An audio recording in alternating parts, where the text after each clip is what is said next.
Okay, so welcome to the deep dive, everybody. Today we're gonna be doing a deep dive into something I think is very relevant to a lot of people, and that is social media. Yes, indeed. I'm sure most of you out there are probably scrolling through some form of social media right now. Probably. And so we thought it would be interesting to take a little closer look at what's going on beneath the surface of these platforms that we use every day. Yeah, exactly. We've been digging through this document, and it's called Dark Truths About Social Media They Don't Want You to Know. And it presents kind of a provocative perspective Right, yeah. on social media. So what we want to do is sort of unpack its core claims and offer, some deeper understanding of the forces at play. You give me some more insight into what's really happening. Right. And I think that this is important because, we all use social media. Right. We all do. We're on it all the time. And a lot of times we're just unaware of what's really going on, So what we're going to do is explore what this document asserts are the fundamental aspects of social media that you should be aware of, from its potential to become addictive, to how your data is being utilized, the impact of the algorithms that are shaping your feed, and the possible psychological effects. Yeah, it gets pretty deep. It can, So think of this deep dive as us kind of sifting through this information, highlighting what seems most critical. Absolutely. And that, that you should be aware of. Yeah, and one of the first things that this document talks about is the addictive nature of social media. Oh, yeah. I mean, it compares it to a drug, which is pretty intense. But well, they say that there's this thing in our brain called the dopamine system, right? Right. And so dopamine is this neurochemical that makes us feel good. It's a reward. It's a reward, yeah. And so these apps are designed to trigger the release of dopamine. Oh, totally. Like notifications and likes and things like that. Like that little ding you hear, it just gives you that cool hit. I gotta check it. Yeah, right, exactly.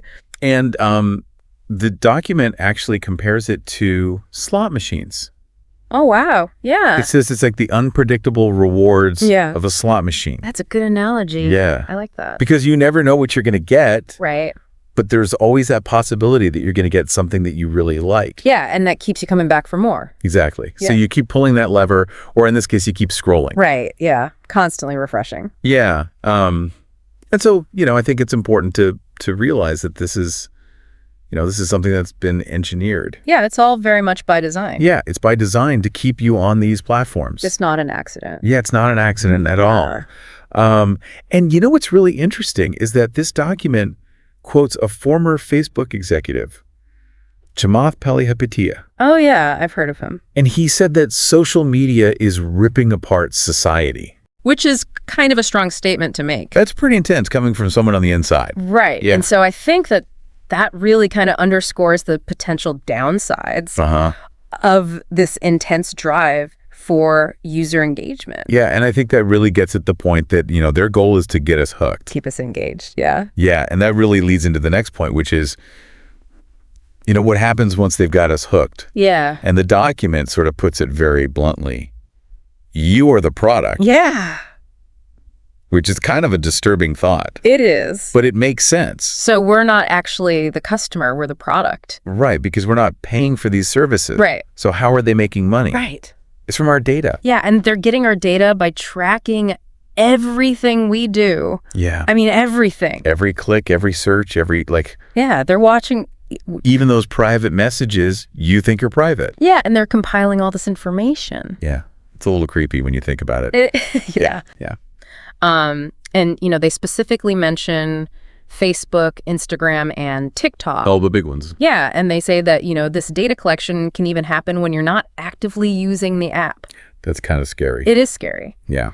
And so, you start to think about, well, who has access to this data? Right. Where's it going? And what are they doing with it? Yeah. And the document mentions governments, advertisers, and even hackers. Yeah, it's a pretty valuable commodity. Yeah. So, you have all these data breaches that happen and the Cambridge Analytica scandal and, all these things kind of point to the fact that our data is not as secure as we think it is. Yeah, and it's being used in ways that we might not even be aware of. Right. And so they're saying that, this data can be used to manipulate us Yeah. to influence our opinions, potentially sway elections, Wow. and basically turn us into puppets. Yeah, controlled by algorithms and the people behind them. Right. It's a little dystopian. It is a little bit dystopian. Yeah. And so, that kind of leads into the next point, which is the algorithm Yeah. and how it's being used to manipulate us. Right. So the document argues that the algorithms that are curating our social media feeds aren't really designed to show us factual information Right. or content that benefits us. It's more about what keeps us scrolling. Yeah, they want to keep us engaged. Engaged and coming back for more. Right. Yeah. And they say that content that triggers strong emotional responses, particularly negative ones, Like fear, anger, controversy, all that juicy stuff. tends to be the most engaging. Yeah, because it gets people riled up. Right. And so, if you think about it, how often do you see something sensational or upsetting? All the time. Yeah, in your feed. Yeah. And the document says that this isn't a coincidence. It's by design, Yeah, it's because the algorithm is prioritizing. that type of content. Right. Yeah. And there's this statistic in the document that I thought was really interesting. It says that fake news spreads up to 6 times faster than real news. Wow, really? Yeah, and that's because it's more sensational. Right. People are more likely to share it. Right. Yeah. And so, this is kind of a problem because it's leading to more misinformation. Right. And it's harder to know what to trust. Right. And it's also leading to more division in society. Yeah, because people are getting caught in these echo chambers. Right. And people are more anxious Uh-huh. and more addicted to social media. It's a vicious cycle. It is a vicious cycle. Yeah. And so, the last thing that I want to talk about is the psychological harm that social media can cause. Yeah. And this is something that I think is really important for people to be aware of. So if you're young people. Yeah, especially for young people. Yeah.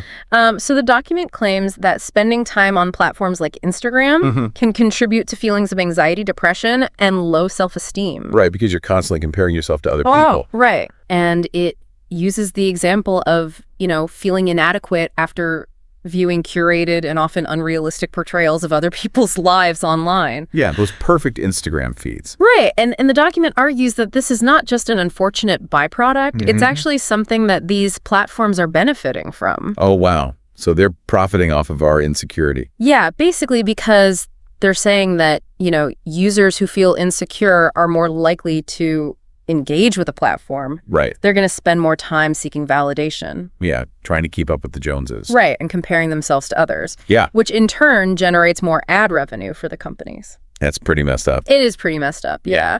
And to kind of underscore this point, the document references leaked internal research from Facebook that reportedly indicates that Instagram can have a negative impact on teenage mental health. Wow. So they know it's harmful, Yeah, they're aware of it. but they're not doing anything about it Right. because it's profitable. Right. And so, this is a pretty serious accusation. It is. And the document concludes by kind of summing up everything and saying that social media in its current form Uh-huh. functions less as a tool for genuine connection Right. and more as a system of control, Yeah. an ongoing experiment where users are essentially the subjects. The lab rats. Yeah. Yeah.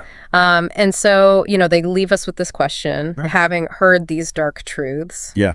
How will this information impact your relationship with social media? That's a good question. Will you continue engaging in the same way? Uh-huh. Or will you consider taking steps to regain more agency Right. over your digital interactions? About being mindful. Yeah. Yeah. And I think that's something that we all need to think about. Absolutely. And I think, one final thought to kind of leave you with is to consider the wider implications of a system Yeah. that is designed to prioritize engagement Right. through our emotional responses. What kind of information and interactions are being amplified as a result of this design? Right. Are we only seeing the most extreme stuff? Right. And what perspectives or more nuanced information might be unintentionally or even intentionally suppressed? Yeah, the stuff that doesn't get clicks. Right. The stuff that's not as exciting. Right. Yeah. And so, this is something to kind of keep in mind as you navigate your online world moving forward. Be aware of the forces at play. Yeah. Yeah. Be mindful. Absolutely. All right. Well, that's it for this deep dive. Yeah. Thanks for listening, everybody. We'll see you next time. See ya. Bye.